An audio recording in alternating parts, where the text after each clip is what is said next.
Alright, I just wanted to give a quick update on the Jeep Commander. So anybody who hasn't seen it before, this is an '06 Jeep Commander with the 5.7 Hemi, quadra drive 2. Anyway, I recently just did a lift on this 3.5 inch in the front, and it's crazy how this thing doesn't even look all that lifted, honestly.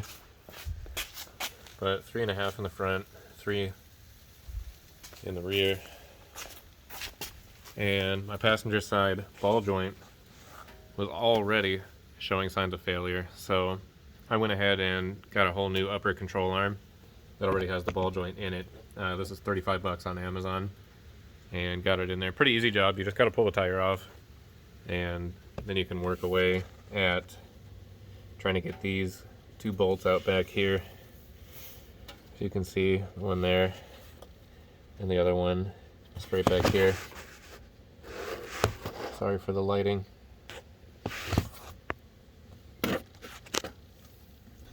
Anyway, this one's straight back here. So, got that changed. Ride is a lot better now. But, here's to hoping the driver's side stays alright. I was looking at an upper control arm that was made for a 3-inch lift, and it would have definitely accommodated this, no problem. But it was $440 for the pair, versus $35 for an OE style one. So that's why I chose what I chose. But I guess we'll give an update and see how well this thing holds up to a 3.5 inch lift. Thanks for watching.